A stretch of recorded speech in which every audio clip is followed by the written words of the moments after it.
Bonjour et bienvenue chez moi. Alors, le thème de cette vidéo est de continuer sur ce que je vous ai dit dans la précédente sur donner moins de pouvoir au comportement. Je vous avais promis un petit visuel, si j'ose dire. Alors, je souris parce que la précédente vidéo que je viens d'enregistrer, je viens juste de l'effacer par mégarde.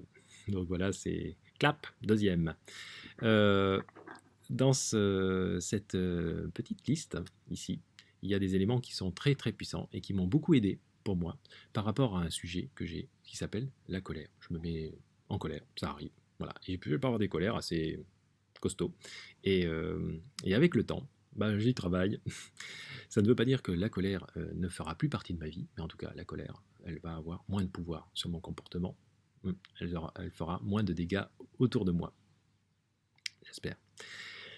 En tout cas, voilà déjà le premier élément. Ce premier élément qui est de faire le passage d'être sujet à un comportement, pour moi la colère, à être observateur de ce comportement.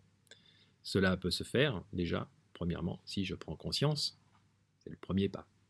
Donc cet élément de prise de conscience, comme je vous avais dit, est un élément essentiel. C'est le premier pas, c'est le moteur.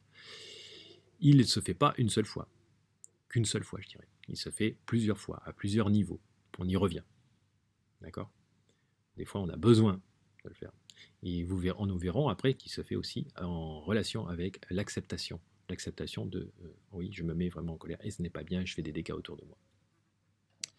Passer donc de sujet à objet est vraiment un élément hyper important. Et par rapport à ma colère, ça me permet, dans ces moments de colère, d'avoir distance.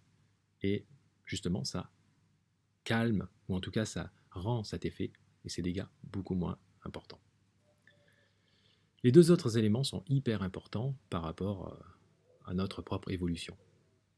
Se traiter soi-même avec respect, ne pas trop, enfin, éviter de se juger trop sévèrement, se dire qu'on est comme tout le monde, un être humain, et qu'on peut évoluer comme tout le monde, et qu'il n'y a pas de limite à l'évolution de l'être humain. Et donc, être là pour embrasser cette colère, pour se calmer l'enfant qui a stocké, qui a eu ces colères, et lui dire ça va aller, ça va aller. Moi, l'adulte, je vais t'aider, je vais t'accompagner, et tu vas voir ces colères que tu fais remonter à la surface, eh bien nous allons ensemble travailler. Deuxième élément, troisième élément, je dirais très important, c'est ne pas être dépendant de la pensée négative. Autour de nous, avec le Covid, avec tout ça, beaucoup de choses négatives nous entourent. Cherchez le positif. Le positif, c'est le moteur. C'est un générateur d'idées. C'est un générateur de créativité. C'est un générateur de votre évolution. Le positif, c'est votre carburant. C'est lui qui va vous aider.